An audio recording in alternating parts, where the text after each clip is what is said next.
ఇప్పుడే country delight యాప్ని download చేసుకోండి. Download the country delight app now.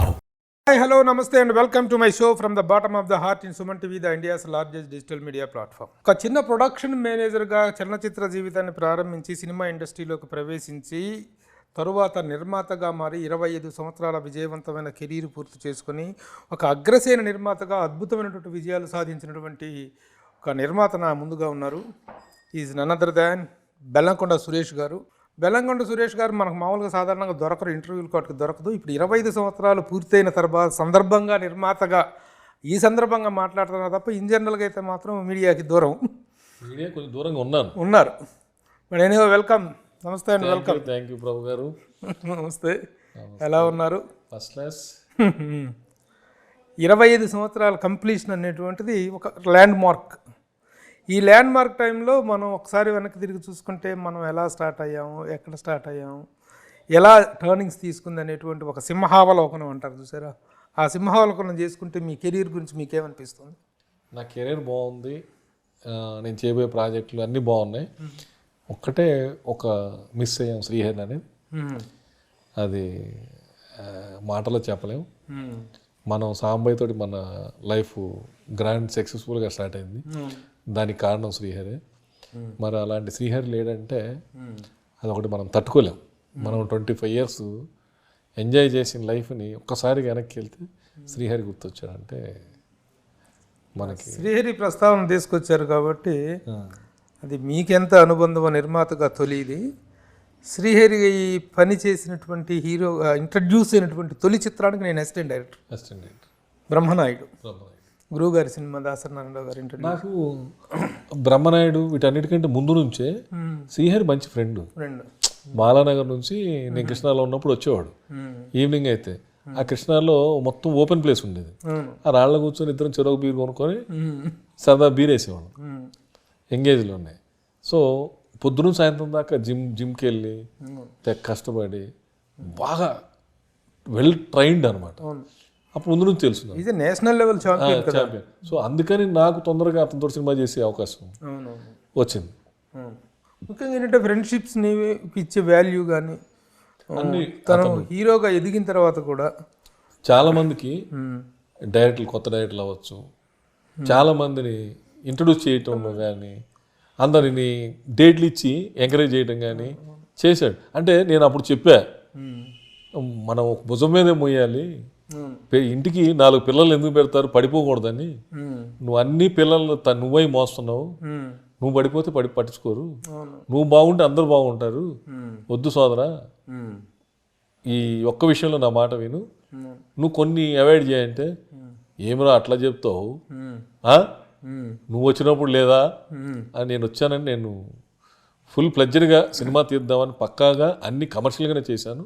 నువ్వు అలాగే చేయి, అందరికీ నువ్వు ఒకళ్ళతోటి మెహర్బానీ కోసం ఒకళ్ళని బరువు వేసుకోకు, మొత్తం బరువు మోయొద్దు అని చెప్పాను. ఎప్పుడు బరువు మోయటంలో కూడా కొంతవరకు మనం మోయగలగాలి. సిమెంట్ బస్తా 2 సిమెంట్ బస్తాలు వేస్తే మనం కూడా మోయలేం. ఆయన ఎక్కువ కష్టపడ్డాడు, ఎక్కువ బరువు మోసాడు. చేద్దామని తపనలో చాలా మంది బరువు మోసాడు. తను ఒకరోజు మా ఈవినింగ్ పిలిచి నన్ను, ప్రభు ఈ రోజు నుంచి నేను హీరో అవుతున్నాను, నా డేట్లు నువ్వు చూస్తున్నావు అని ఒక డైరీ కొనిపెట్టి ఒక పెన్ను నా చేతికి ఇచ్చి, యు ఆర్ మై మేనేజర్, ఇది చూసేటువంటి సెలబ్రిటీ మేనేజర్, నువ్వే డేట్ చూడాలంటే ఓకే అని చెప్పి డైరీ తీసుకున్నాను. నేను తీసుకున్న 15 రోజులకి 20 రోజులకి ఈ సీన్ వచ్చాడు. సీన్ వచ్చి అది కాంబినేషన్ సీన్ వచ్చి అడిగితే, అన్న ప్రభుకి ఇచ్చాను, ప్రభు ఇస్తే తీసుకొని నాకే అభ్యంతరం లేదని చెప్పాడండి. వచ్చి అన్న నీ దండం పెడితే నాకు ఇవ్వన్నాను, నేను చేసుకుంటా అన్న, ప్లీజ్ అన్న శ్రీహరి అన్న నీ దగ్గర తీసుకోమన్నాడు అన్న అంటే, సరే చేసుకోవయ్యా ఇచ్చాను. అక్కడ నుంచి ఆ టర్నింగ్ అలా తిరిగిపోయి అతను టర్నింగ్ మార్చింది అంతే. నువ్వు ఉండి వేరేలాగా ఉండేది. కొంతమంది దగ్గర ఉంటే మనం చెప్పగలిగేవాళ్ళం, వాళ్ళు చెప్పింది వినేవాళ్ళం కాదు.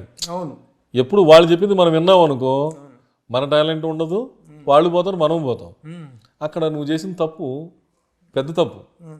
అది ఉంటే ఒక తర్వాత కూడా ఏదైనా పర్సనల్గా సలహా కానీ ఏదైనా, తను ఇద్దరు డాక్టర్లను చదివించాడు కదా, అది నా ద్వారానే నేను ఇది చేసి పెట్టిండే వాళ్ళు. సూపర్. ఇవన్నీ ఒక అద్భుతమైన జర్నీ. సరే ఓకే, బెల్లంకొండ సురేష్ ఇంటర్వ్యూ చేయడానికి రాగానే ఫస్ట్ సాయి శ్రీహరి ప్రస్తావన రావటం అనేటువంటిది మన ఇద్దరికి తనతో ఉన్న అనుబంధానికి నిదర్శనం. Okay, anyhow we last wonderful wonderful persons. ఇంకోటి కాదు, సరే అతను పోవటం ఒకటి, గురువు గారు పోవటం ఒకటి, గురువు గారు పోవటం అనేది ఇంకా ఇండస్ట్రీకి లాస్ట్ టు ద ఇండస్ట్రీ, ఇండస్ట్రీకి నష్టం. ఎందుకు తెలుసా, ఆయన అనేవాడు జనవరి 1కి మనం పొద్దున్నే లేచి స్నానం చేసి ఎక్కడికి వెళ్ళాలరా అంటే దాసనరావు గారి దగ్గరికి వెళ్ళాలి. ఈరోజు మనకి అది ఒక పెద్ద పండగలాగా. మే 4th కానీ జనవరి 1st కానీ ఈ సంవత్సరం అంతా బాగుండాలంటే దాసనరావు దగ్గరికి వెళ్ళాలి. వెళ్తే ఆయన 100 రూపాయల నుంచి 10,000 వరకు కవర్లో పెట్టి అందరికి ఇచ్చేవాడు. ఎంత వేల మంది వెళ్ళినా కూడా అందరికి ఇచ్చేవాడు, అందరికి భోజనాలు పెట్టి ఇచ్చేవాడు. ఏదైనా ప్రాబ్లం వస్తే అర్ధరాత్రి వెళ్ళి 1 గంటకి వెళ్ళి నేను 1 గంటకి వెళ్ళిన రోజు కూడా ఉంది. ఇలా ప్రాబ్లం వచ్చింది గురుగారు అంటే, సరేనా ఈ టైంలో ఎందుకురా పొద్దున్నే రారా అని చెప్పి పంపించేవాడు. పడుకున్నాడు దాసనారాయణరావు గారు, లేవరండి వెళ్ళిపోమని చెప్పే ధైర్యం ఎవరికి ఉండేది కాదు. ఎవరెళ్ళినా చిన్న పెద్ద ఎవరెళ్ళినా ఆయన 1 గంట కానీ లేచేవాడు, 2 కానీ లేచేవాడు. సమాధానం చెప్పి మనకి ధైర్యాన్ని ఇచ్చి పంపించేవాడు. మనకు కావాల్సిన టైంలో ధైర్యమే. ఆ ధైర్యాన్ని ఇచ్చేవాడు. 4th వెళ్తే పండగ వాతావరణం ఉండేది. ఇప్పుడు ఇండస్ట్రీలో, తెలుగు ఫిలిం ఇండస్ట్రీలో, తెలుగు రాష్ట్రాల్లో అలాంటి వ్యక్తి లేడు. అలాగా చెప్తే పెద్ద దిక్కు లేదు, టోటల్గా పెద్ద దిక్కు లేకుండా అయిపోయింది ఇండస్ట్రీకి. You don't believe. ఒకసారి చెప్తాను నేను, ఒక చిన్న ఉదాహరణ వచ్చింది కాబట్టి. ఒకరోజు రాత్రి 11 గంటలప్పుడు ఒకరోజు నాకు ఫోన్ చేసి, సార్ మేము కాశ్మీర్ షూటింగ్కి వెళ్ళిపోతే అక్కడ ప్రొడక్షన్ కుర్రోడు చచ్చిపోయాడు సార్, అక్కడ ఆ డెడ్ బాడీ తెచ్చుకోవడానికి కూడా లేదండి, ఇక్కడ ఎవరు పర్మిషన్ ఇవ్వట్లేదు, మిలిటరీ వాళ్ళు అలౌ చేయట్లేదు సార్ అంటే, నేను ఈయన దగ్గరికి వెళ్ళి గురుగారు ఇదంతా సార్ సిచ్యువేషన్ అంటే, రాత్రి 12 గంటలప్పుడు సుష్మా స్వరాజ్ గారికి ఫోన్ చేసి నైట్ 12 o'clock ఫోన్ చేస్తే ఆయన పిఏ మాట్లాడి, మేడం గారు ఇప్పుడు పడుకున్నారండి, వీ విల్ టేక్ కేర్ అని చెప్తే మార్నింగ్ కల్లా డెడ్ బాడీ తీసుకొస్తారు. అదే అంతా అదే ఆయన అదే ఎనీథింగ్ పాసిబుల్ ఉండేది, ఎనీథింగ్. ఆయన అలాంటి వాళ్ళు ఎవరు లేరని ఫీల్ అవుతున్నారు ఈరోజు కూడా. ఇంతకుముందు హీరోల దగ్గరికి జనవరి 1st వస్తే ఉగాది రోజు అందరం వెళ్ళి వాళ్ళు డేట్లు ఇస్తారు, డైరెక్టర్లు హీరోలు అని కాదు, ఓ మంచి వాతావరణం కోసం. ఎందుకు వాళ్ళు పలానా దగ్గర షూటింగ్ జరుగుతుందంటే మనం వెళ్ళేవాళ్ళం. ఎంత పెద్ద హీరో అయినా వెళ్తే పిలిచి కూర్చోబెట్టి కాఫీ టీ ఇచ్చి, ఏంటంటే ఇలా కథ ఉందండి, ఓ డైరెక్టర్ ఉన్నాడంటే డేట్లు ఇస్తే ఇచ్చేవాళ్ళు, లేకపోతే స్మూత్గా లేదన్నా కమిట్మెంట్స్ ఉన్నాయని పంపించేసేవాళ్ళు. కనీసం కలవగలిగేవాళ్ళం. ఇప్పుడు కలిసే కల్చర్ లేదు అసలు. నీకు జనవరి 1st కాదు ఉగాది రోజు కూడా ఎవరిని ఇండస్ట్రీలో కలిసే పొజిషన్ లేదు. ఎందుకు, వాళ్ళ పర్సనల్ ఎజెండాలతో ఎటు వెళ్తున్నారు, ఏం చేస్తున్నారు ఎవరు చెప్పట్లేదు, తెలియనీయట్లేదు. ఒకళ్ళని కలుద్దాం అన్నా కూడా కలవలేని పరిస్థితి. ఎందుకు మనం ఏమన్నా వాళ్ళకి మనం వెళ్ళి కలవటం వల్ల వాళ్ళకి నష్టం జరుగుద్దని ఫీల్ అవుతున్నారు, లేకపోతే లాభం లేదని ఫీల్ అవుతున్నారు. దానివల్ల ఇప్పుడు వెళ్ళిన వాళ్ళందరికీ మీరు డేట్లు ఇవ్వలేరు, వచ్చిన వాళ్ళందరికీ. కానీ ఒక ఆనందం, ఒక హీరోతో వెళ్ళి ఫోటో దిగాం, ఈ సంవత్సరం అంతా బాగుంటుంది.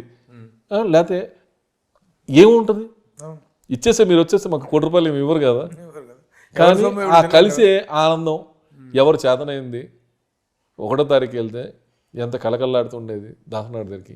ఇప్పుడు ఎవరు లేదనే బాధ అయితే చాలా పెద్ద బాధ. ఇది ఇండస్ట్రీలో ఈరోజు జరుగుతున్న పరిణామాలకి ఆయన ఉంటే సాధారణంగా అంటే ఎవరైనా పెద్దోళ్ళు పోయినప్పుడు ఆయన లేని లోటు తీర్చలేంది అంటారు.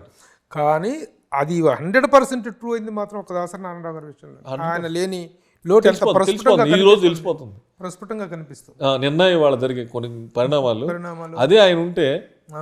ఇప్పుడు అయినా ఇండస్ట్రీలో ఎవరన్నా తెలిసిన వాళ్ళు ఫ్రెండ్స్, నీకు కోపం ఉండొచ్చు, బాగుండొచ్చు, ఏదో ఉండొచ్చు, ఇది తప్పు రైట్ అని ఒక మనిషిని పిలిచి ఇలా కాదు మనం బజార్ను పడకూడదు, రోడ్డు మీద పడకూడదు అని చెప్పి చేద్దామని లేదు, ఎంజాయ్ చేస్తున్నారు. అంటే ఒక సెలబ్రిటీ గొడవలు పడితే ఎంజాయ్ చేస్తున్నాం. అదే ఇలాంటి అందరి ఇళ్ళలో ఉంటాయి, మ్యాక్సిమం చాలా ఇళ్లలో ఉంటాయి ఆస్తులు కూడా. మనం టీవీలో చూస్తున్నాం. వాళ్ళు సెలబ్రిటీ కాదు, వాళ్ళ దగ్గరికి వెళ్తే ఏం జరగదు. ఇప్పుడు మీరు ప్రస్తావించిన హీరోగా మిమ్మల్ని పరిచయం నిర్మాతగా ఇంట్రడ్యూస్ అయింది శ్రీహరి గారి సినిమా ద్వారా. అయితే మీరు ఇండస్ట్రీలో గతంలో మొన్న కూడా ఇంటర్వ్యూలో ఎవరు మీ గాడ్ ఫాదర్ ఇండస్ట్రీలో అంటే మోహన్ బాబు గారి పేరు. ఖచ్చితంగా మోహన్ బాబు గారు. కానీ ఈ రోజున మోహన్ బాబు గారి ఇంట్లో జరుగుతున్నటువంటి ఈ పరిణామాలు ఇవన్నీ ఆయనతో అత్యంత సన్నిహితంగా ఆయన గాడ్ ఫాదర్గా భావించి మీకు ఎలా అనిపిస్తున్నాయి? ఇప్పుడు ఆయనకి చెప్పే స్థాయి మంది కాదు, మనం వినే స్థాయి. అలాంటి పెద్ద ఆయన కొంచెం కోపం ఇప్పుడైనా కోపం అవన్నీ తగ్గించుకొని ఎవరు మీ పిల్లలే కదా, అవును. బయట వాళ్ళు కాదు, కూర్చోబెట్టి ఆయనే పెద్దరికం చేయాల్సిన టైంలో నేను లాస్ట్ జనవరి 1st ఆయన దగ్గరికి వెళ్ళి ఇండస్ట్రీలో ఆయన లేని లోటు కనపడుతుందండి, ఎవరు ఆ రేంజ్లో లేరని, లేదురా ఇప్పటి నుంచి మనం చేద్దాం అని ఆవేశంగా చెప్పారు. చెప్పి నాకు కవర్లు ఇచ్చారు, నాకు మల్లెడి సత్యనారాయణ కవర్లు ఇచ్చారు, అన్నీ చేశారు. కానీ నువ్వు చెప్పే పొజిషన్లో ఉండి చెప్పించుకున్న పొజిషన్కి రాకూడదని నా కోరిక. ఆయన చెప్పాలి, 10 మందికి చెప్పాలి, వాళ్ళకున్న ఎక్స్పీరియన్సు ఇవన్నీ. మళ్ళీ మనం ఇంత వయసు వచ్చినాక ఇంత వచ్చినాక కూడా మనం ఆవేశపడకుండా, పిల్లలు ఎవరి పిల్లలు, మీ పిల్లలు, మా గురుగారి పిల్లలు, కూర్చోబెట్టి అలా కాదురా, ఇలా కాదు, ఇలా చేద్దాం, అలా చేద్దాం అంటే ఎవరు కాదంటారు? అది ఒక్కటి అన్ఫార్చునేట్గా చిన్న ఎవరో పక్కన ఉన్నోళ్ళు రెచ్చగొట్టడం వల్ల, ఎవరో బయట వాళ్ళు ఎవరో వాళ్ళు అడ్వాంటేజ్ తీసుకొని మిమ్మల్ని రెచ్చగొడతారు. తర్వాత మీరు అంతా కలిసి ఉండాల్సిన కుటుంబమే, ఇడిపోయేది కాదు. ఇది రక్త సంబంధం. నీ సొంత కొడుకులు, సొంత కూతురు, మీ పిల్లలు, వీళ్ళు కలిసి ఉండాల్సిందే. ఎవరు బయట వాళ్ళు వచ్చి ఇప్పుడు ఏమి పుల్లలు పెట్టి ఏం చేయడగొట్టినా లైఫ్ లాంగ్ కలిసిన వాళ్ళు మీరే. అది ఒక్కటి కొంచెం బాధగా ఉంది. చెప్పాల్సిన పొజిషన్లో ఉండి చెప్పే వ్యక్తి లేకపోవడం, ఆవేశం కట్టలు తెంచుకోవడం. ఇక మీ కెరీర్ పరంగా వస్తే 1999లో సాంబయ్య చిత్రంతో కెరీర్ స్టార్ట్ అయ్యి సాంబయ్య తర్వాత మళ్ళీ ఎమ్మటే 3 సినిమాలు, మా అన్నయ్య, రా, వైజయంతి 3 సినిమాలు స్టార్ట్ చేసాం ఒకటే రోజు పార్ట్నర్స్ తోటి. 3 సినిమాలు సక్సెస్ఫుల్గా. కెరీర్ ఊపు అందుకుంది అంటే ఆదితోటి ఎమ్మటే చెన్నకేశ్వరరెడ్డి, లక్ష్మీ నరసింహ, ఆటోగ్రాఫ్, మళ్ళీ తొండ గ్యాప్ వచ్చిన మళ్ళీ Shivaji biggest rate, highest opening, మళ్ళీ ఇండస్ట్రీ రికార్డ్. అప్పటిదాకా అంత రెవెన్యూ కానీ అది కానీ క్రియేట్ చేసిన వాళ్ళు. మీ ఫస్ట్ రీమేక్ సినిమా అంటే రీమేక్లకి కూడా బెల్లంకొండ సురేష్ ప్రసిద్ధి ఆ రోజుల్లో. రీమేక్స్ని ఏంటి ఒక డాషింగ్ ఇదిలో వెళ్ళిపోయి రీమేక్లు కొనేసి ఈ సక్సెస్ఫుల్ సినిమాలుగా ఇచ్చినటువంటి ఇది ఉంది. ఫస్ట్ లక్ష్మీ నరసింహ, మా అన్నయ్య, తర్వాత లక్ష్మీ నరసింహ, తర్వాత కళ్యాణ్ రాముడు వేణుతోటి, మన ఆటోగ్రాఫ్, శంభో శివశంభో, వెంకటేష్ బాబుతో 2 సినిమాలు, బాడీగార్డు, నాగవల్లి, స్టేట్ సినిమాలు చేస్తూనే ఉన్నా. రైడు, కందిరీగా, ఓ సైడ్ స్ట్రైట్ సినిమా. అంటే నేను చెప్పేది అటు రీమేక్లు ఇటు స్ట్రైట్ సినిమాలు, బస్ స్టాప్, మళ్ళీ అటు డబ్బింగ్ సినిమాలు, కాంచన, గంగా, గ్యాంబ్లర్, అజిత్ది, సూర్యాది బ్రదర్స్, కార్తీది శకుని, గజరాజు తమిళ్లో హిట్ అయిన సినిమా. అట్లా అటు డబ్బింగ్, రీమేక్, స్ట్రైట్ సినిమాలు. 2015 May 1st రిలీజ్ అయింది గంగా. అప్పుడు ఆపేసా. Exact 9 years. అగైన్ 9 years తర్వాత మళ్ళీ స్టార్ట్ చేస్తున్నా. ఎందుకు ఇప్పుడు చెప్పిన ఈ సినిమా లిస్టులో అన్ని టాప్ సినిమాలు అతి కెరీర్ స్టార్ట్ చేసిన అతి కొద్ది రోజుల సమయంలోనే అగ్ర నిర్మాత అనేటువంటి క్రెడిట్ సంపాదించారు మీరు. ఒక అద్భుతమైనటువంటి సినిమాలు.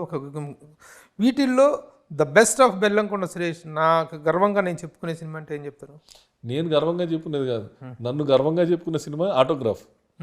ఎందుకంటే చాలా మంది ఆ సినిమా చూసి బెల్లంకొండ తీసాడా అంటే మనం తీసే సినిమాలకి దానికి టోటల్ డిఫరెంట్. చాలా సార్లు నేను యూఎస్లో వెళ్ళినప్పుడు ఆ సినిమా మంచి సినిమా సార్, సూపర్ సినిమా అనేవాళ్ళు. నాది అనుకునేవాళ్ళు కాదు. సార్ ఆ సినిమాకి నిర్మాతనే నేనండి అంటే, సార్ మీరు తీసారా ఆటోగ్రాఫ్ అని మళ్ళీ వాళ్ళు చెక్ చేసేవాళ్ళు. సార్ మీరే సార్, మీ పేరే ఉంది అంటే నేను తీసింది నా పేరు లేకుండా వేరే వాళ్ళ పేరు ఉండదు. సార్ అంత మంచి సినిమా తీశారు కదా సార్ అంటే, అవును కానీ అది నాకు లాస్ వచ్చింది. అది స్వీట్ మెమొరీస్ కాదు, నాకు బ్యాడ్ మెమొరీస్ అయింది.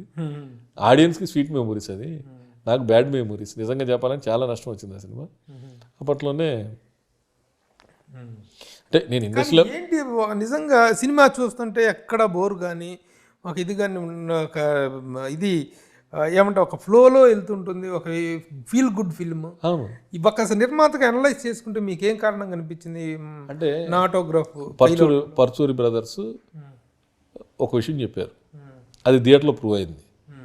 ఆయన సినిమా రిలీజ్ కాకముందు ఫస్ట్ కాపీ చూసి డైరెక్ట్గా నన్ను కూర్చోబెట్టి సినిమా చాలా బాగా వచ్చింది. ఇంటర్వెల్ దాకా మలయాళంలో మాట్లాడుతుంది హీరోయిన్. అది మనకు అర్థం కాదు. తమిళ వాళ్ళకి మలయాళం 2 లాంగ్వేజ్లు దగ్గర దగ్గర ఉంటాయి, మనకు అర్థం కాదు. మనం ఒక కార్డు వేసేద్దాం, భాష అర్థం కాదు కాబట్టి మనం ఇట్లా ఒక తెలుగులోనే ఆ డైలాగులు బ్యాక్గ్రౌండ్లో చెప్పిస్తున్నాం అని చెప్పేసి ఒక కార్డు వేసి మనం తెలుగులో స్కోర్ చేద్దామని చెప్పారు. డైరెక్టర్ గారు ఒప్పుకోలేదు. గోపాల్ రెడ్డి గారు లేదండి, లవ్లీనెస్ పోద్ది, స్వీట్నెస్ పోద్ది అని చెప్పి ఒప్పుకోలేదు.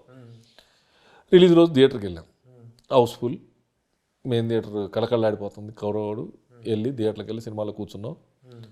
ఇంటర్వెల్కి ముందు ఒక డైలాగ్ వస్తుంది, ఆ అమ్మాయి ఒక డైలాగ్ చెప్పేసి వెళ్ళిపోద్ది టకటకటకమని. సునీల్ వస్తాడు, ఏమైందిరా అంటాడు. ఏమైందిరా, ఆ అమ్మాయి ఏదో చెప్పింది, ఐ లవ్ యూ అని చెప్పిందా, చెప్పు తీసుకొని కొడతానందా, ప్రేమించానందా, ప్రేమించలేదందా, పిచ్చేసారైందా, ఏమందో నాకు అర్థం కాలేదురా అంటే ఆడియన్స్ నుంచి జనాలు అరుపు చేశారు, మాకు అర్థం కాలేదురా బాబు అని. అంటే మాకు అర్థమైపోయింది, తప్పు చేస్తాం, ఫెయిల్ అయిపోయింది. ఇది ఒక చిన్న ఎక్స్క్యూజ్ డైలాగ్ చెప్పించి నాకు తెలుగు వచ్చు, నాకు కూడా తెలుగు బ్రహ్మాండంగా మాట్లాడగలను, నేను చిన్నప్పుడు చెప్పినా అట్లా చెప్తే ఫ్లాప్ అయిపోతుంది. అది టోటల్గా ఆ లవ్లీనెస్సే ఆ భాష రాకపోవటం. కానీ ఆ భాషను మన ఆడియన్కి అర్థమవుతాడు చెప్పాలి, హీరోకి అర్థం కావక్కర్లా, కానీ ఆడియన్కి చెప్పేయాలి. ఇప్పుడు మనం చేస్తున్నాం కదా సినిమాలు, చాలా సినిమాల్లో ఆడు తెలుగే మాట్లాడుతుంటాడు, అది వేరు. ఈ కథలో అది మాట్లాడకూడదు, మాట్లాడింది వెనక నుంచి రావాలి, బ్యాక్గ్రౌండ్ నుంచి. ఆ అమ్మాయిని తెలుగులో ట్రాన్స్లేషన్ లాగా ఆడియన్కి అర్థం అవ్వాలి, హీరోకి అర్థం కాకూడదు. అలా చేసి ఉంటే మంచి కంటెంట్, మంచి ఫీల్ గుడ్ కంటెంట్ అక్కడ మిస్ఫైర్ అయింది. అయినా సరే ఫెయిల్ అయినా సరే అదే మా బెస్ట్ అంటారు మీరు? డెఫినెట్గా మంచి సినిమా, నో డౌట్. సినిమా విషయంలో మనం చేసిన సినిమాలు మంచి సినిమాలైనా అదొక మెమొరీస్, మంచి సినిమా. ఆ రోజుల్లో ఒక క్యాలెండర్ ఇయర్లో వెల్లంకొండ సురేష్ 10 కోట్లు 12 కోట్లు సంపాదించాడు అని. 14 కోట్లు 2002లో 14 కోట్లు సంపాదించాడు. అదే 6 కోట్లు చెన్నకేశ్వరి 14 కోట్లు సంపాదించాడు. అదే ఇయర్లో ఒక పెద్ద అగ్ర నిర్మాత 12 కోట్లు పోగొట్టుకున్నాడు అనేటువంటిది, వెల్లంకొండ సురేష్ లాంటి ఒక కొత్త నిర్మాత 14 కోట్లు సంపాదించినటువంటి ఇండస్ట్రీ టాక్ ఆ రోజుల్లో. అది ఎలా అనిపించింది అసలు? అది అంత డాషింగ్గా వెళ్ళగలటం ఎలా సాధ్యపడింది? డాషింగ్ వెళ్ళా, నమ్మాను ఆది కథని. మనం ఇండస్ట్రీలో ఉండాలంటే మనం ఏదో ఒకటి క్రియేట్ చేసుకొని ఉండాల్సిందే. మనం అప్పుడు పెద్ద డైరెక్టర్ దగ్గరికి వెళ్ళి మాకు సినిమా చేయండి అంటే అప్పుడు చేసేవాళ్ళు, టైం ఇచ్చేవాళ్ళు, మాట్లాడేవాళ్ళు, చేసేవాళ్ళు, చేయకపోయేదో లేదా వాళ్ళ కమిట్మెంట్స్ ఉండేవి. మనం క్రియేట్ చేసి ఒక కొత్త డైరెక్టర్ని ఇంట్రొడ్యూస్ చేయగలిగాం. అంటే కొత్త డైరెక్టర్ అంటే నాకు, నేను సాగర్తో సినిమా తీద్దాం అనుకున్నాను అసలు. అమ్మదొంగ తర్వాత సాగర్కి అడ్వాన్స్ ఇచ్చి సినిమా చేద్దామని. అతను అలా అలా అలా నాంచి రోజు తిప్పుతూ ఉండేవాడు, తిరుగుతూ ఉండేవాళ్ళం. అప్పుడు నాకు పరిచయం వినయ్ కానీ, సీను వైట్లు కానీ, రవికుమార్, ఈ బ్యాచ్ అంతా అక్కడ నాకు పరిచయం. సో వినయ్ తర్వాత రామ్ సక్నుడు అనే సినిమాకి కో డైరెక్టర్ ప్లస్ ఆల్మోస్ట్ చాలా వరకు ఆయన డైరెక్ట్ చేశాడు. అవన్నీ మనం దగ్గర నుండి లైవ్లో చూసాం కాబట్టి మనం కొత్త వాళ్ళని ఇంట్రడ్యూస్ చేస్తే మనకు లైఫ్ ఉంటుంది అని అనుకున్నాం. అప్పుడు అప్కమింగ్ ఎన్టీఆర్ దొరకటం, వినయ్ తోటి మన సినిమా చేయటం, అది బ్లాక్ బాస్ హిట్ అవటం. ఫ్లాప్ అయితే ఎవరు ఉండేవాళ్ళం కాదేమో, ఇండస్ట్రీలో ఉండేవాళ్ళం కాదేమో. ఎందుకంటే అప్పుడు మార్కెట్ స్టూడెంట్ నెంబర్ 1 హిట్ అయ్యి 8 కోట్లు ఉన్నప్పుడు మనం 12 కోట్లు పెట్టి తీసాం ఆ రోజుల్లోనే. అది 20 కోట్లు కలెక్ట్ చేసి రిలీజ్ అయినాక మనం ప్రాఫిట్లోకి వెళ్ళాం. కానీ అది అటు ఇటు అయిండు, మరి మనం ఉండేవాళ్ళం కాదు, ఇండస్ట్రీలో ఉండేవాళ్ళం కాదు. అంటే మళ్ళీ ఇంకో రకంగా ఏమి వచ్చేది తెలియదు. దాంతో ఏదేమైనా బెల్లంకొండ సురేష్ అగ్ర నిర్మాత అనేటువంటి దానికి నందమూరి ఫ్యామిలీ, అటు ఫస్ట్ ఎన్టీఆర్, తర్వాత ఈ 2 సినిమాలు కదా మీకు ఒక హైప్ తీసుకొచ్చి. ఎన్టీఆర్ గారు ఫస్ట్ బాలయ్య బాబు నన్ను పిలిచి అడ్వాన్స్ తీసుకున్నాడు. సామయ్య ఇవ్వగలనే నేను కలిస్తే ఎమ్మటే ఫస్ట్ అడ్వాన్స్ తీసుకుంది బాలయ్య బాబే. వచ్చింది ఆది కానీ తర్వాత ముందు వచ్చింది ఆది కానీ బాలయ్య బాబే ఫస్ట్. నాకు సాంబయ్య అయినట్టునే, ఇంకా మా అన్నయ్య కానీ ఇవి కానీ ఏవి అవ్వాల, పలానా సినిమా తర్వాత నీ సినిమా అని చెప్పేసి త్వరగా ఎలా వెళ్ళగలిగారు? బాలయ్య బాబు గారి సినిమాలు తీసుకోండి, ఏ సినిమా అయినా కొత్త నిర్మాతలే. సమరసింహారెడ్డి కావచ్చు, నరసింహనాయుడు కావచ్చు, చెన్నకేశ్వరరెడ్డి కావచ్చు, ఇంకా చాలా సినిమాలు. ఆయన ఒక్కడే. నేను అప్పటికి నెంబర్ 1 నేను ఎందుకంటానంటే ఆయన ఒక్కడే. కథ ఉంది, డైరెక్టర్ ఉన్నాడు, తీగల నిర్మాత ఉంటే ఏముంది, ఎవరైనా ఒకటే అని చెప్పి ధైర్యం చేసి అట్లాగా నిర్ణయం తీసుకోవటంలో fast. మనం ఉన్నాం కదా అని నిర్ణయం తీసుకొని డేట్లు ఇవ్వగలిగిన ఏకైకది ఓహో. సాంబా హిట్ అవ్వగలనే నేను వెళ్ళి కలిసి First ఇచ్చింది Balayya Babu garu Balayya. So your stardom started with the Balayya Babu Nandamuri star. ఎందుకంటే అంతకుముందు నేను సాంబయ్య తర్వాతే first film Sambayya, second film immediately Balayya Babu. నేను ఆయన 2 సినిమాల తర్వాత అన్న 2 years ఆయన ముందే చెప్పారు నాకు పలానా కమిట్మెంట్స్ ఉన్నాయి, ఈ సినిమా తర్వాత నీ సినిమానే. అలాగే చేశాడు. ఏమి వేరే సినిమా వచ్చినా ఏది చేసినా కూడా ఫస్ట్ నీ కమిట్మెంట్ ఇచ్చినా ఈ సినిమా అయినాక వేరే వెళ్తానని. బాలకృష్ణ గారితో చేసిన 2 సినిమాలు చెన్నకేశ్వరరెడ్డి, లక్ష్మీ నరసింహ, ఈ రెండిట్లో ఏది బెటర్ ఈల్డింగ్ ఇచ్చింది? యాక్చువల్గా అయితే చెన్నకేశ్వరరెడ్డి బ్లాక్ బస్టర్ హిట్ ఇవ్వాలి. మనం కొంచెం 90 daysలో రిలీజ్ చేయాలని ఒక టార్గెట్ తోటి 90th day రిలీజ్ చేసాం. స్టార్ట్ అయిన 90th dayనే రిలీజ్ అయిన సినిమా. అది సంక్రాంతి రిలీజ్ చేసి ఉంటే అందులో చిన్న చిన్న ఫాల్ట్స్ ఉండే. ఇండస్ట్రీ రికార్డ్ అప్పుడు ఎక్కడికో ఉండేవాళ్ళం, ఎక్కడో టాప్ ప్లేస్లో ఉండేవాళ్ళం. చిన్న మిస్టేక్ చేసాం. తర్వాత దాని మిస్టేక్ ఏం చేయకుండా లక్ష్మీ నరసింహ ఇప్పుడు ఏంటంటే అంతకుముందు ఆయన సమరసింహారెడ్డి కానీ వీరి సినిమాల తాలూకు రికార్డులు వాటి తాలూకు ఆ ఊపు అనేటిది అద్భుతంగా ఉంది బాలకృష్ణ గారికి. కరెక్ట్గా సంక్రాంతికి వచ్చినట్లయితే సీజనల్ అడ్వాంటేజ్ విపరీతంగా ఉంది. సీజన్ అని కాదు, కథలు కూడా చిన్న చిన్న ప్రాబ్లమ్స్ మార్పులు చేసుకొని మనం ఏం తప్పు చేసామని రెక్టిఫై చేసేసుకున్నాం. మాకు టైం లేకుండా అయిపోయింది. 23 తారీఖు షూటింగ్ చేసాం. అలా ఒక నిర్మాత అలా టైం బౌండ్ పెట్టుకొని తొందరపడటం అనేటువంటి దాన్ని ఒక అనుభవంగా చెప్పుకోవచ్చు. తొందరపడ్డా స్క్రిప్ట్ వినేటప్పుడు అన్ని కరెక్ట్ చేసేసుకుంటే 90 daysలో కన్నా సినిమా బాలకృష్ణ గారు లాంటి తోటి రిలీజ్ చేస్తే అడ్వాంటేజే వేరే ఉంటుంది. నిర్మాతకి డైరెక్టర్ ఇంకో సినిమా చేయొచ్చు, హీరో ఇంకో సినిమా చేయొచ్చు, ప్రొడ్యూసర్ ఇంకో సినిమా చేయొచ్చు, ఫైనాన్షియల్లీ ఇంట్రెస్ట్లు బడన్ ఉండదు. ఎన్ని రకాలుగా ఎంజాయ్ చేయొచ్చు, అన్ని రకాలుగా ఎంజాయ్ చేయొచ్చు. మేము స్క్రిప్ట్లోనే కొంచెం చిన్న చిన్న పొరపాట్లు చేసేసాం. ఇక అది రెక్టిఫై చేసుకునే టైం లేకుండా 23 షూటింగ్ చేసి 25 రిలీజ్ చేసాం. ఈ రోజున నిర్మాత తను చేసిన ఒప్పులేంటి, తను చేసిన తప్పులేంటి అని సమీక్షించుకునేటువంటి సెల్ఫ్ అనాలిసిస్ అనేటువంటిది లేకుండా పోతుంది. దానికి కూడా టైం లేకుండా పోతుంది. మీ 25 సంవత్సరాల కెరీర్లో నిర్మాతగా as I did this great అని అనిపించింది ఏంటి, నేను చేసిన ఈ తప్పు ఏంటి అనేటువంటి అనలైజ్ చేసుకుంటే ఏది బెస్ట్ డిసిషన్, ఏది బ్యాడ్ డిసిషన్ అనిపిస్తుంది? కొన్ని బ్యాడ్ డిసిషన్స్ ఉన్నాయి, కొన్ని మనం అనుకున్నవి కరెక్ట్ అయినాయి, కొన్ని పక్కన వాళ్ళు చెప్పినా కూడా వినకుండా తప్పులు చేసినవి ఉన్నాయి, నేను చెప్పినవి కూడా జరని ఉన్నాయి. అందుకని తప్పులు 2 సైడ్లు జరిగినాయి. నా సైడ్ కూడా జరిగింది, నేను కూడా వినలా. చెప్పారు ఇది తప్పు అని చెప్పారు, వినే మూడ్లో లేవు. మనం మనదే కరెక్ట్ అనే స్టైల్లో కొన్ని చోట్ల సక్సెస్ అయ్యాం, కొన్ని చోట్ల ఫెయిల్ అయ్యాం.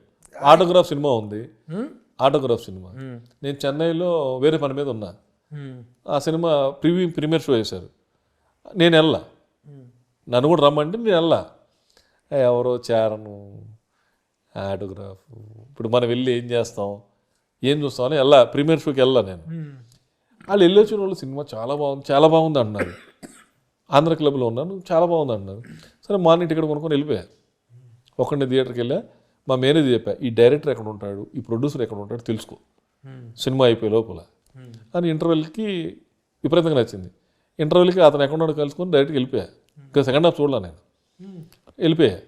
వెళ్ళిపోయి నేను సినిమా చేస్తాను, నాకు ఈ సినిమా కావాలి అని అడ్వాన్స్ ఇచ్చి అగ్రిమెంట్ చేసి మళ్ళీ వచ్చి మళ్ళీ సినిమా చూసాం మ్యాట్ని రెండోసారి. అంటే అంత గ్యాప్ ఇగిపోతే నేను వెళ్ళి అగ్రిమెంట్ చేసి వచ్చినాక చాలామంది వెళ్ళిపోయారు. చాలామంది 2 తర్వాత అందరూ వెళ్ళారు. కానీ నేను ఇంటర్వ్యూ నుంచి వెళ్ళి అగ్రిమెంట్ చేసుకుని వచ్చాను చారం దగ్గర. అది పాస్ట్ డిసిషన్, మంచిదే. ఇంకో సినిమా లక్ష్మీ నరసింహ రిలీజ్కి ముందే కొన్నా, చూడకుండానే కొన్నా. ఆ డైరెక్టర్ మీద కాన్ఫిడెంట్ తోటి కొనేసాను. అలాగా 2-3 తప్పులు మరి వేరే సినిమాలు కూడా కొన్నా, అవి దెబ్బతీసినాయి. డబ్బులు కట్టేసాం, చూస్తే ఏమీ లేదు. నేను మళ్ళీ అది ఏంట్రా అని కూడా అడగలేదు, వాళ్ళని వెనక్కిస్తామని కూడా అడగలేదు. నెలకొండ సైలెంట్ లేసి వచ్చేసాను సినిమా చూసి. అట్లా 4-5 సినిమాలు ఫస్ట్ కాపీ చూసి వదిలేసి వచ్చా. ఆ తర్వాత ఇంకో సినిమా బ్లైండ్ మిస్టేక్, చాలా పెద్ద మిస్టేక్ చేసింది ఏంటంటే గజనీ కొన్నాను తెలుగుకి, రీమేక్కి. రిలీజ్కి ముందే 2 months ముందే కొన్నా, 3 months బిఫోర్ కొన్నా ప్రొడ్యూసర్ దగ్గర. అడ్వాన్స్ ఇచ్చి అగ్రిమెంట్ చేసుకున్నాక ఇక్కడ మన తెలుగు హీరోకి పెద్ద హీరోకి చూపించారు. చూపిస్తే అమ్మా నేను చేయలేను, అన్ని బాడీ మీద టాటూస్ అవన్నీ నేను వేసుకొని చేయలేనని చెప్పాడు. ఇంకో హీరో చుట్టూ తిరిగావు 10 రోజులు, కుదరలేదు. ఇంకో ప్రొడ్యూసర్ మన ఇద్దరం కలిసి పార్ట్నర్షిప్లో చేద్దాం, మీరు సినిమా చూడండి అని సినిమా చూపించారు. గజనీ సినిమా చూపిస్తే అబ్బాయి బాగాలేదు అన్నాడు. అతని టైం బాగాలేదో నా టైం బాగాలేదు అన్నాడు. అట్లా ఎక్కడికక్కడక్కడ 2 నెలలు అట్లా గడిచిపోయింది, కానీ ఎవరు యాక్సెప్ట్ చేయలే. తర్వాత ప్రొడ్యూసర్ నుంచి ఫోన్ వచ్చింది, తిరుపతి ప్రసాద్ దేవ్ నుంచి ఫోన్ వచ్చింది. ఇట్లా నీకు అభ్యంతరం లేదంటే మేము ఆ సినిమా కొనుక్కుంటున్నాం, నీ డబ్బులు నీకు రిటర్న్ ఇచ్చేస్తాం. ఓకే ఫైన్, మనం చేయట్లేదు అని డబ్బింగ్ అనే ఆలోచన లేదు, థాట్ రాలా డబ్బింగ్ అనే థాట్ రాలా. మనం ఎంతసేపు రీమేక్ అనుకున్నాం కదా, డబ్బులు అడ్వాన్స్ తీసుకున్నాం. అది చాలా పెద్ద తప్పు అయింది. ఎందుకంటే మనం హిందీ చేసేవాళ్ళం కాదనుకోండి, మనం చేసిన రైట్స్, మనం రీమేక్ రైట్స్ తీసుకున్న తర్వాత డబ్బింగ్ రిలీజ్ చేయడానికి వాళ్ళకి లేదా ఛాన్స్. డబ్బింగ్ అండ్ రీమేక్ 2 కొన్నాను, 2 వెనక్కి ఇచ్చాను డబ్బులు తీసుకొని. 2 వెనక డబ్బులు 30 lakhs మిస్టేక్. కొన్నా, రిలీజ్కి ముందే కొన్నాను, అన్నీ నచ్చే కొన్నా. బిగ్గెస్ట్ మిస్టేక్ అది. తర్వాత సినిమా తెలుగు రంగం అని రిలీజ్ పెద్ద బ్లాక్ బస్టర్ హిట్ అయింది. రంగం బ్లాక్ బస్టర్ సినిమా మీడియేటర్ పిలిస్తే వెళ్ళా. నేను అప్పుడు చెన్నై మార్నింగ్ వెళ్ళి ఈవినింగ్ వచ్చేవాడిని. ఒకవేళ సినిమా నచ్చితే కొనడానికి ఒకరోజు ఉండేవాడిని, కానీ లేకపోతే పని లేకపోతే అమ్మట వచ్చేవాడిని. కొనడానికి వెళ్ళా, డీడీలు కూడా పట్టుకెళ్ళా. 70 లక్షలు డీడీలు పట్టుకొని వెళ్ళా. 70 లక్షలు చెప్పారు, 70 లక్షలు డీడీలు పట్టుకొని వెళ్ళా. వాడు నన్ను ఆఫీస్కి కాకుండా హోటల్కి పిలిపించాడు. హోటల్ కనిపించి చికెన్ తిన్నాక వాడేదో అంటాడు, నేనేదో అన్నా, హ్యాచీ అని చెప్పేసి వచ్చి ఫ్లైట్ ఎక్కి వచ్చేసా. వాడు నన్ను ఆఫీస్కి పిలిచి ఉంటే డిస్కషన్లో సినిమా కొనేసేవాడు. ఆ ప్రొడ్యూసర్ వచ్చి హోటల్ తీసుకెళ్ళి హోటల్లో మాట్లాడాడు. అక్కడైతే ఆ వాతావరణం ఏదో అక్కడ సెట్ అవ్వాల, జెల్ అవ్వలేదు, రాంగ్ ఐడెంటిటీ అయింది. వదిలేసి వచ్చాను. ఆ 2 సినిమాలు పెద్ద తప్పు. ఆ 2 సినిమాలు చేస్తే వేరే రాగా ఉండేది, ఇంకో రకంగా ఉండేది. ఇంకొక 50 సినిమాలు తీసే కెపాసిటీ వచ్చేది. ఆ రోజుల్లో బెల్లంకొండ సురేష్ చాలా దూకుడుగా ఉన్నాడని, రీమేక్ సినిమాలకు విపరీతంగా ప్రైస్ పెట్టి ఇండస్ట్రీని చెడగొట్టాడు, రీమేక్లకు విపరీతంగా తీసుకొచ్చాడు, ఫస్ట్ ఖర్చు వేసేసి చెడగొట్టాడు అనేటువంటి ఒక అపనింద లేకపోతే ఒక రకమైనటువంటి ఇది ఉంది. దాని మీద మీ అభిప్రాయం ఏంటి? ఆ రిమార్క్ మీద చెడగొట్టారా మీరు నిజంగానే? చెడగొట్టడం ఏముండదు, నాకు కావాలి వాళ్ళు చెప్పేవాళ్ళు. ఆడింత ఇస్తాడు, ఇంత నీకు ఎంత కావాలి చెప్పు, నీ రేట్ నువ్వు చెప్పు, నేను కాదంటే కదా. మొన్న సినిమాకి వెళ్ళాను రీసెంట్లీ, లాస్ట్ 2 years బ్యాక్, మానాడు. వెళ్ళి తెలుగు మీద కూర్చున్నాం. నన్ను తీసుకెళ్ళి అతను ప్రొడ్యూసరు నేను ముగ్గురం కూర్చున్నాం. నేను యాక్చువల్ చెన్నైలో ఉన్నా, నాకు బాగా నచ్చింది సినిమా మానాడు సినిమా. 2 years బ్యాక్ మానాడు సూపర్గా నచ్చింది. దాన్ని ఆ రోజు చెన్నైలో ఉన్నా, చూసా. తెలుగు రిలీజ్ కాలే, తెలుగు యాక్చువల్ ఆ రోజు రిలీజ్ అవ్వాల్సింది ఆగిపోయింది. తెలుగులో మానాడు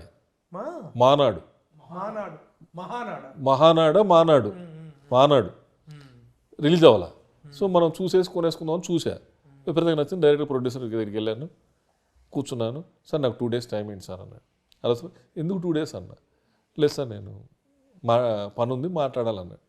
2 days తర్వాత వెళ్తే మండే సార్ అన్నాడు. సండే వెళ్తే మళ్ళీ మండే అన్నాడు. ఈ 4 days అక్కడే నీ సినిమా 80% కొనాలని. మండే సార్ நிறைய ஆள் கேட்குறாரு, உங்களுக்கு வேணுమన్నా కాస్ట్ జాస్తి సార్ అన్నాడు. నీ రేట్ ఎందు చెప్పు, ఈ మీటింగ్లో వద్దు, నువ్వేమనుకున్నావు చెప్పు అన్నాడు. సార్ 4.5 ఉంది సార్ తెలుగు ఆఫర్ అన్నాడు. 5 crores అగ్రిమెంట్ సింగిల్ పేమెంట్ తీసుకో అన్నా. ఆడు కొంచెం షాక్ అయ్యాడు. నేను 4 అడుగుతాను, 3 అడుగుతాను, పెండింగ్ పెడదాం అనుకున్నాడు. 5 crores సింగిల్ పేమెంట్, డిస్కషన్ వద్దు, అగ్రిమెంట్ చేసి పేమెంట్ చేసేస్తాను, అకౌంట్ నెంబర్ చెప్పు, ఆన్లైన్ ట్రాన్స్ఫర్ చేసేస్తాను, అగ్రిమెంట్ చేసి ఇచ్చి పంపించాలి. వాడు ఏమనుకున్నాడేమో, సార్ 1 day టైం వేయడం అన్నాడు. ఇక రానన్నా, ఇక నాకు వద్దు సినిమా, నేను చేయను, నువ్వు చెప్పిన రేటు నేను ఓకే అన్నా. సార్ మీకు కొన్ని విషయాలు చెప్పాలి, అది 1 day టైం అయింది అన్నాడు. ఆ 1 dayలో హైదరాబాద్ వచ్చాడు. హిందీను తెలుగు 12 కోట్లకు అమ్ముకున్నాడు. Single payment. అతను హ్యాపీ, అతను హ్యాపీ. అతను హ్యాపీ. మనం చేసుంటే మనం నష్టపోయేవాళ్ళం, ఓహో, గ్యారంటీ నష్టపోయేవాళ్ళం. ఏ సినిమా అది? మానాడు సింబుది. సింబుది. సురేష్ బాబును సునీల్ వీళ్ళు కొన్నారు. ఓకే. మనం ఎక్కడ మాట్లాడుతుంటే వాళ్ళు ఇక్కడ పిలిపించుకున్నారు, కొన్నారు. కానీ మంచిదే అయింది. వాళ్ళు తీయలేదు ఇప్పటివరకు, అది నేను తీసేవాడిని కాదేమో. ఎందుకంటే తెలుగు వచ్చేసింది, ప్లస్ ఏమైంది హిందీ అమ్మడానికి లేదు, అది వాడు అలా అమ్మేశాడు. ఇప్పుడు మన తెలుగు రీమేక్ చేసినా మనకు ఉన్న మార్కెటే మంచి మార్కెట్ హిందీ. ఇది లేనప్పుడు నేను సినిమా తీయలేను, ఎవరు తీయరు. పెద్ద గ్రేట్ ఎస్కేప్ ఇది. అది గ్రేట్ ఎస్కేప్. ఈ 2 yearsలో అది గ్రేట్ ఎస్కేప్. అదే మంచి జరిగినాయి, కొన్ని చెడు జరిగినాయి. సరే, ఏదేమైనా 25 సంవత్సరాల ఈ కెరీర్లో నిర్మాతగా మధ్యలో 9 సంవత్సరాలు ఒక నిర్మాతకు గ్యాప్ రావటం అనేటువంటిది అస్త్ర సన్యాసం, చిత్ర సన్యాసం చేయటానికి దారి తీసిన పరిస్థితులు ఏంటంటే ఏం చెప్తారు? పరిస్థితులు ఏం లేవు. మనం సినిమాలు తీస్తున్నాం అనుకో, పిల్లల సినిమాలు అన్నీ మనమే తీయాలి, ఇక బయట ఎక్స్పోజ్ ఉండదు. ఇప్పుడు బయట 10 సినిమాలు బయట చేశాడు, ఎక్స్పోజ్ వచ్చింది. ఇప్పుడు 4 సినిమాలు షూటింగ్ జరుగుతున్నాయి. ఒక సినిమా కంప్లీట్ అయిపోయింది, మిగతా సినిమాలన్నీ 60-50% అయ్యి షెడ్యూల్ ప్రకారంగా జరుగుతున్నాయి. ఆ అవకాశం ఉండేది కాదుగా. అన్ని సినిమాలు మనమే చేయాల్సి వచ్చింది. కొడుకులు ఎక్కి రావటం వల్ల వాళ్ళు హీరోలు బయట సినిమాలు చేయాలంటే వాటిని మనం ఆగాలి. మనం ఆగితేనే అవి ముందుకు వెళ్తాయి. లేకపోతే ఏమైంది, మీ నాన్నే ప్రొడ్యూసర్ కదా, మీరే చేసుకోండి అంటారు. లేదా మళ్ళీ మనకు ఖర్చు కథలు చెప్తుంటాం. అంతే తప్ప బెల్లంకొండ సురేష్ సినిమాలు తీయలేని పరిస్థితిలోకి వెళ్ళి ఆగిపోయింది లేదు. సినిమా అనుకోవటం అయిపోయింది, ఎక్కడ అయిపోయింది, ఎప్పటికీ అయిపోతుంది. బెల్లంకొండ సురేష్ పరిస్థితి అస్సలు. నా అదృష్టం ఏంటంటే ఎదురు దెబ్బలు పడ్డాయి. లేదు, కొడుకులు ఎస్టాబ్లిష్ అవ్వాలి, మన సైడ్ వేరే చేసాం, మళ్ళీ బ్రహ్మాండ సంపాదించాం. నేను చెప్తాను కదా, నాకు భగవంతుడు వరం ఉంది, ఎప్పటికీ ఎవరికి లేదు, నాకు భగవంతుడు ఉంది. నాకు కొంచెం తెలుసుద్ది, తెలివితేటలలో ఏం చేయాలి ఏం చేయకూడదు కొన్నిసార్లు తెలుసుద్ది. తెలిసి కొన్నిసార్లు మూర్ఖంగా ప్రవర్తిస్తా, చెప్తుంటుంది ఇది తప్పు చేస్తున్నావు అని, చేసిన మూర్ఖంగా చేస్తా, తప్పు అయిపోద్ది. అయిపోయినాక నువ్వు తప్పు చేసావు, నేను చెప్పిన మాట వినలేదని నా మైండ్ చెప్పుద్ది. అలాగే నేను స్కూల్లో చదువుతున్నప్పుడు రాజ్భవన్ స్కూల్లో హైదరాబాద్లో రేమత్నగర్లో ఉండేవాళ్ళం, కూడా రేమత్నగర్లో ఉండేవాళ్ళం. బస్ వచ్చి మాకు ఒక ట్రిప్పు కోటికి వేసేది, ఒక ట్రిప్పు నాంపల్లికి వేసేది, ఒకే బస్సు. స్కూల్ బస్సా? మామూలుగా city bus, RTC bus. Pass ఉండేది కదా అప్పుడు, స్కూల్ పాస్ ఉండేది. కూడా చెక్ పోస్ట్ పోలీస్ క్వార్టర్స్లో లాస్ట్ స్టాప్, అక్కడ ఎక్కేవాళ్ళం పొద్దున్నే 7 o'clock. అక్కడ దిగేవాళ్ళం ఖైరతాబాద్లో, లోపల నడుచుకుంటూ వెళ్ళేవాళ్ళం రాజ్భవన్ గవర్నమెంట్ స్కూల్. మళ్ళీ అక్కడికి వచ్చి బస్సు ఎక్కేవాళ్ళం. ఇక్కడ దిగి మధ్యలో ఇన్స్టిట్యూట్ ఒకటి ఉంది, సైట్ ఇన్స్టిట్యూట్ అని గవర్నమెంట్ది, ఇంటర్నేషనల్ ఇన్స్టిట్యూట్ ఒకటి ఉంది. దాంట్లో నుంచి షార్ట్ కట్ అనమాట, రేమత్నగర్లో నడుచుకుంటా బ్యాగ్ వేసుకొని వెళ్తుంటే దొంగ సినిమాలు చేయండి. కృష్ణ గారిది సినిమా చూడాలి, డబ్బులు లేవు. మా ఫాదర్ అప్పుడు జాబ్ మీద మార్కాపురం, లాస్ట్ రిటైర్మెంట్ మా ఫాదర్ అక్కడ ఉన్నాడు. మా ఫాదర్ ఉంటే సినిమాకి డబ్బులు ప్రాబ్లం లేదు. మా మదర్ చదువుకునేటప్పుడు సినిమా లేదని చెప్పి డబ్బులు ఇచ్చేది. ఎలాగాని ఒక 5 రూపాయలు ఉంటే బాగుండని బ్యాగ్ వేసుకొని వెళ్తా ఉంటే 5 రూపాయల నోటు, రిజర్వ్ బ్యాంక్ నోటు, పెళ్ళాడుతుంది మిట్ట మధ్యాహ్నం ఎండకి, ఎండాకాలం చూస్తే 5 రూపాయల నోటు కనపడింది. ఇదేంట్రా బాబు, మనం 5 రూపాయలు చాలంటే 5 రూపాయలు కనపడింది అని చెప్పి తీసి జేబులో పెట్టుకుని అటు ఇటు చూసేసి మెల్లగా ఆ కంచెలో నుంచి అవతలకు వచ్చి మెల్లగా నోటు చూసుకుందామని చూస్తే ఇలా తీసుకుంటే నోట్లు వస్తున్నాయి. 10 నోట్లు, అవి 50 రూపాయలు. 1 year వరకు మనకి అసలు ఏమైనా అడిగే పని లేదు. అప్పుడు 5 రూపాయలు బస్ పాసు, లక్కడికాపుల్లో మీరా థియేటర్ ఉండేది, వారం సినిమా థియేటర్ చేంజ్ అవుతూ ఉండేది. మనకి ఇక్కడ ఎక్కేవాడిని బస్సు ఖైరతాబాద్ దాకా పాసే, అక్కడ దిగి నడిచి వెళ్ళేవాడిని, డబ్బులు ఖర్చు పెట్టేవాడిని కాదు. మా ఫాదర్ ఇచ్చినా కూడా డబ్బులు ఖర్చు పెట్టేవాడిని కాదు, జాగ్రత్తగా ఉండేవాడిని, చాలా అంటే చాలా జాగ్రత్తగా ఉండేవాడిని. రేపేంటి మనం ఇప్పుడు ఖర్చు పెట్టేస్తే అనే అబ్బా ఖైరతాబాద్ దిగి అక్కడ నుంచి దగ్గరేగా నడుచుకుంటూ వెళ్ళిపోయేవాడిని. అంటే అప్పుడు ఈ ట్రాఫిక్ లేదు, చాలా ఈజీ నడవటం, రోడ్ల మీద నడవటం. మళ్ళీ అక్కడికి వచ్చి బస్సు ఎక్కేవాడిని, పాస్ ఉండేది కదా, పాస్ వేస్ట్ చేసేవాడిని కాదు. అలాగా ₹1.50, ఇంకో రూపాయి ఖర్చు, 2.5 ఖర్చు పెడితే బ్రహ్మాండమైన సినిమాలు చూసాం. అప్పుడే 10 పైసలు పెడితే పల్లీలు ఇచ్చేవాళ్ళు కదా. టికెట్ 35 40 రూపాయి టికెట్, రూపాయిన్నర. రూపాయిన్నర. మేము చూసే టైంలో రూపాయిన్నర. అందుకని అట్లా ఆ రోజు నుంచి ఎప్పుడు ఎవరిని చేసి డబ్బులు అడుక్కోవడం కానీ ఇవి కానీ చేయలేదు. కమాండింగ్గానే తీసుకున్నాం. ఎవరన్నా నాకు వాళ్ళ అవసరం ఉంటే 10 లక్షలు పంపి 50 లక్షలు పంపి ఆ టైప్ ఆఫ్లోనే జరిగింది. లైఫ్ జరుగుతుంది అని భగవంతుడు, మన గొప్పతనం కాదు అది. దేవుడు ఏదో మనం మనం మనం మనం పుట్టిన టైంలో వీడికి ఇలా జరగాలని ఉంది, జరుగుతుంది. యాక్చువల్గా ప్రొడక్షన్ డిపార్ట్మెంట్లో ఈరోజు కొన్ని వందల మంది మేనేజర్లు ఉన్నారు. అందరూ ప్రొడ్యూసర్లు కాలేపారు. చాలా కొద్ది మంది ప్రొడక్షన్లో వచ్చి నిర్మాతలుగా సక్సెస్ అయ్యారు. అవును. అలాంటి వాళ్ళలో ప్రముఖుడిగా వెల్లంకొండ సురేష్కి ఈ రోజున తెలుగు ఫిల్మ్ ఇండస్ట్రీలో ఒక అద్భుతమైనటువంటి నా గురుగారు కూడా కాలేదు. ఇప్పుడు నాకు వర్క్ నేర్పించిన వాళ్ళు కూడా కాలేదు. వాళ్ళు కూడా చాలా మంది ఉన్నారు, చాలా మంది కలుస్తారు ఇప్పుడు కూడా, హ్యాపీగా ఉన్నారు ఎవరికి వాళ్ళే. అప్పుడు నేను మేనేజర్ చేసేటప్పుడు నాకు ఆ మధ్య పీరియడ్ కావాలి. ఇండస్ట్రీలోకి వచ్చిన దగ్గర నుంచి నిర్మాతగా మారినటువంటి 12 సంవత్సరాలు మేనేజర్గా ఉన్నప్పుడు మనకి నేను మేనేజ్ చేసేటప్పుడు డ్రైవర్లు కారుకు 100 రూపాయలు ఇచ్చేవాళ్ళు, డీసీఎంకి 100 రూపాయలు ఇచ్చేవాళ్ళు మేనేజర్కి. నేను తీసుకునేవాడిని కాదు, మీరు ఉంచుకుంటారు అనేవాడిని. కానీ నేను తిట్టే తిట్లు ఎవడు తిట్టాడు, ఏ మేనేజరు తిట్టేవాడు కాదు. కానీ నేను తిడితే వాళ్ళు ప్రేమగా చూసేవాళ్ళు నన్ను. ఎందుకు డబ్బులు తీసుకునేవాడిని కాదు కదా, మన దగ్గరే కదా తిడుతున్నారా అని. కానీ ఇండస్ట్రీకి అప్పుడు డ్రైవర్లు అనదర్, ఇప్పుడు ఒక మేనేజర్ ఉంటే నేనుంటే 5 మేనేజర్లు ఉండేవాళ్ళు డ్రైవర్లు ఈక్వల్ టు మేనేజర్. ఎందుకంటే వాళ్ళు 7 షూటింగ్ జరగాలంటే 6:30 కల్లా ఒక్కొక్కళ్ళు పికప్ చేసుకొని స్పాట్ తీసుకురావాలి.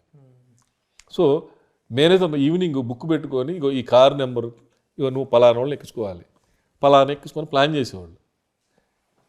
టైంకి 7 o'clock షూటింగ్ జరిగేది, ఎంత దూరమైనా జరిగేది. అందుకని మేనేజర్ల కంటే ఎక్కువ పవర్గా ఉండేవాళ్ళు డ్రైవర్లు.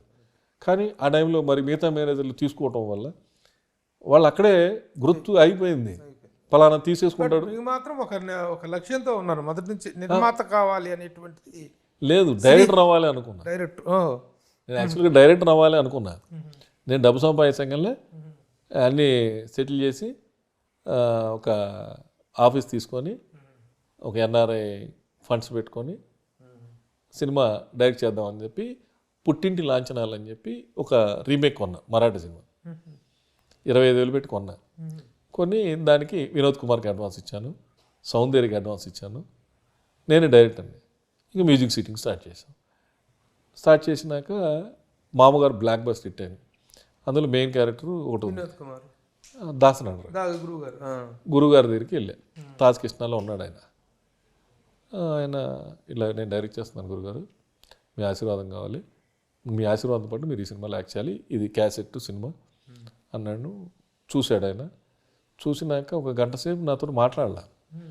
ఆయన ఎలా అనుకుంటా, ఏంటి గురుగారు అన్న, నాకు అర్థం కావట్లేదురా, నువ్వు ప్రొడక్షన్ కదా చేసావు, నువ్వు డైరెక్టర్ అంటే నాకు డైజెషన్ అవ్వట్లేదురా, డైరెక్టర్ ఏంటిరా అన్నాడు.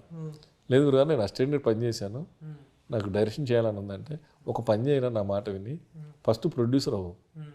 వివి నాగప్రసాద్ కూడా ఫస్ట్ ప్రొడ్యూసర్ అయ్యాడు, తర్వాత డైరెక్టర్ అయ్యాడు, నిర్మాత దర్శకుడు అవ్వదు, నువ్వు స్టార్టింగ్లో ఎందుకు డైరెక్టర్ అవుతావు, నా మాట విని అన్నాడు. ఓకే గురుగారు మీరు చెప్పింది సార్ కరెక్ట్, అలాగే గురుగారు అని చెప్పి ఎమ్మటే మానేసి ఎమ్మటే విజయబాబు గారిని కలిశారు. ఆయన ఓకే అన్నాడు. ఎమ్మటే గురుగారు చెన్నై వచ్చారు. చెన్నైలో ప్రెస్ మీట్ పెట్టి దాసనారావు ప్రధాన పాత్రలు మారిపోయారు హీరోలు. వడ్డే నవీను, ఇంద్రజ వీళ్ళు వచ్చారు, మారిపోయారు. ఎందుకు? బాపిరెడ్డి గారికి నాకు అప్లికేషన్ ఉంది, నేను నవీన్ తోటి చేయాలి అని చెప్పి మారిపోయింది. కథ మారిపోయింది, డైరెక్టర్ మారిపోయాడు, హీరో మారిపోయింది. అయిపోయాక సిట్టింగ్స్ జరుగుతున్నాయి. సిట్టింగ్ జరిగేటప్పుడు మళ్ళీ హీరో మారాడు, కథ మారింది, హీరో మారాడు, మళ్ళీ సాయి కుమార్ హీరోకి వచ్చాడు సీన్లోకి. సాయి కుమార్ సీన్లోకి రాగానే మనం సాయి కుమార్తో చేద్దాం అన్నాడు. పోలీస్ స్టోరీ బ్లాక్ బస్టర్ అయింది. ఓకే అంటే ఫోన్ చేయగానే బాపిరెడ్డి గారు బెంగళూరు నుంచి ఎమ్మటే వచ్చాడు సాయి కుమార్. బాపిరెడ్డి గారు అంటే మరి అంత క్రేజ్ ఉండేది, గ్యాంగ్ లీడర్ తర్వాత సినిమా. ఆయన ఓకే గురుగారు చేసేస్తాను. అప్పుడు డిసెంబర్ 10 రోజులు, జనవరి 10 రోజులు ఫిబ్రవరి 10 రోజులు ఇచ్చాడు.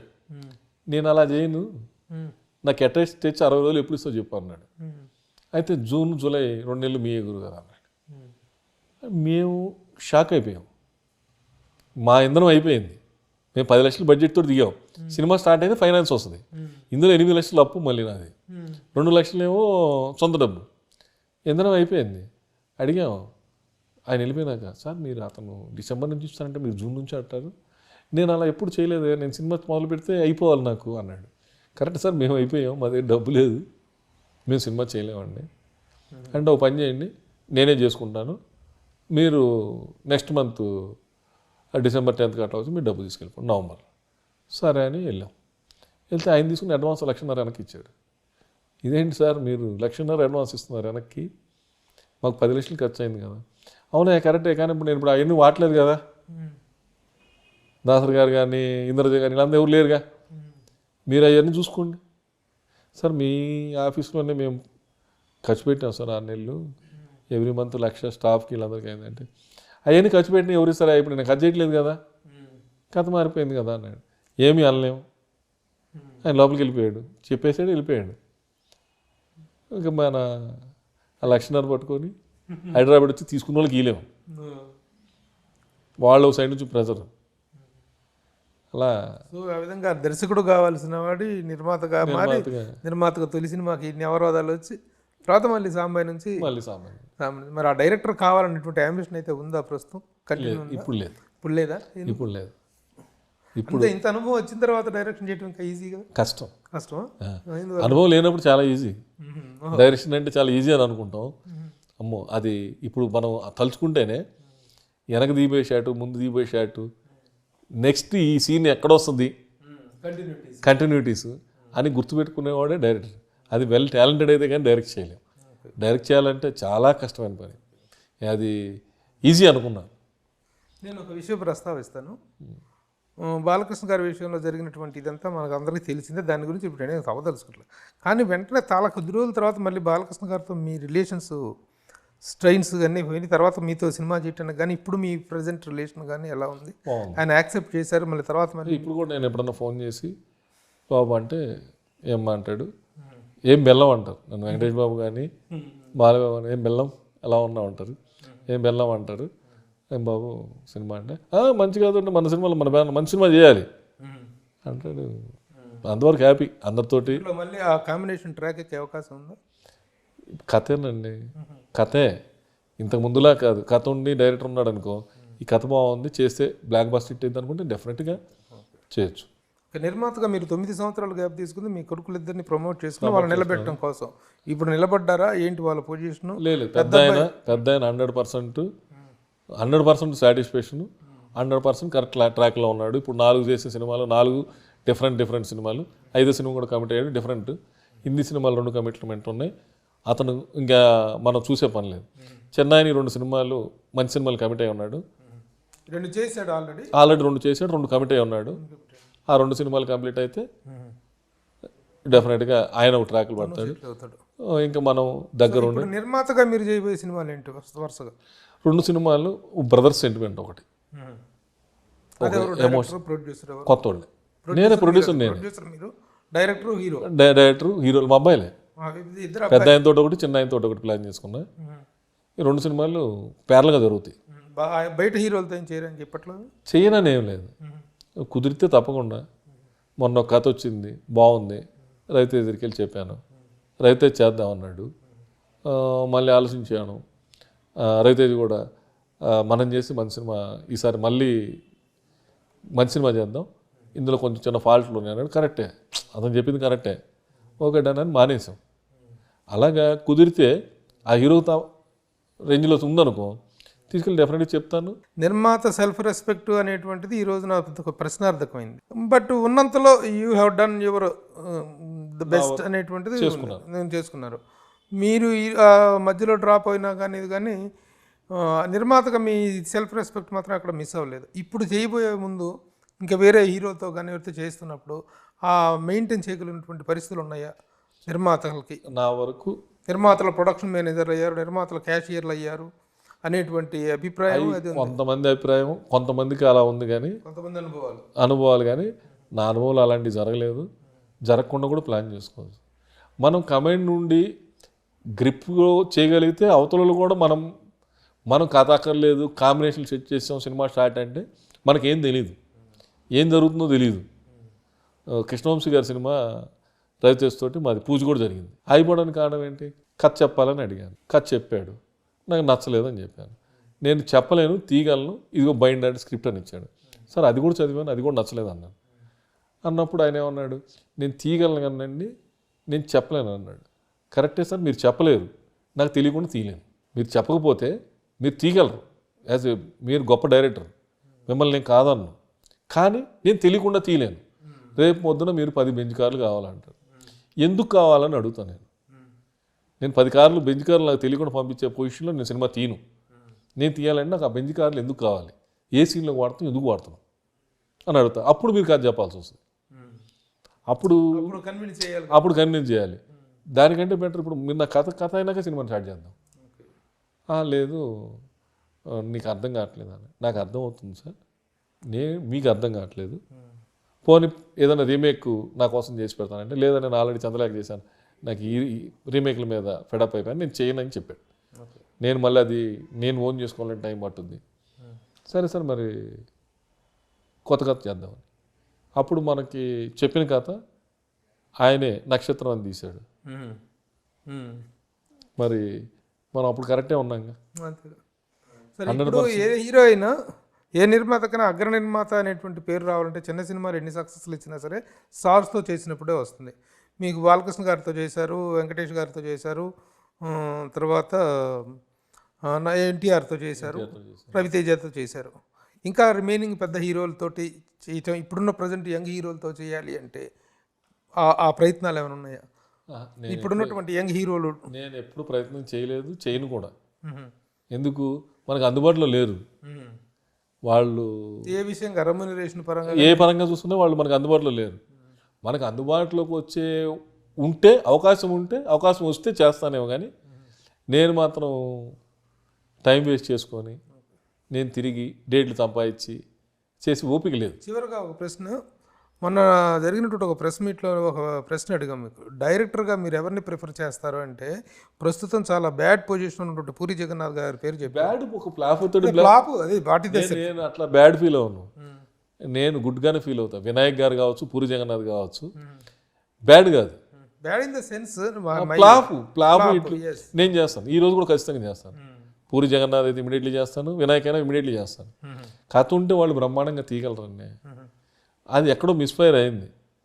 పూరి జగన్నాథ్ ఒకసారి ఒక స్క్రిప్ట్ చెప్తే ఎవరికైనా సరే ఫుల్ స్క్రిప్ట్ డైలాగ్స్ తోటి చెప్పినాకే స్టార్ట్ చేస్తాడు. మరి ఈ 2 సినిమాలు ఎందుకు జరిగింది? లైగర్ కానీ ఇస్మార్ట్ శంకర్ 2 కొంచెం ఏదో టెన్షన్లో జరిగి ఉండొచ్చు, అంత మాత్రం డైరెక్ట్ కాకుండా పోలేదు.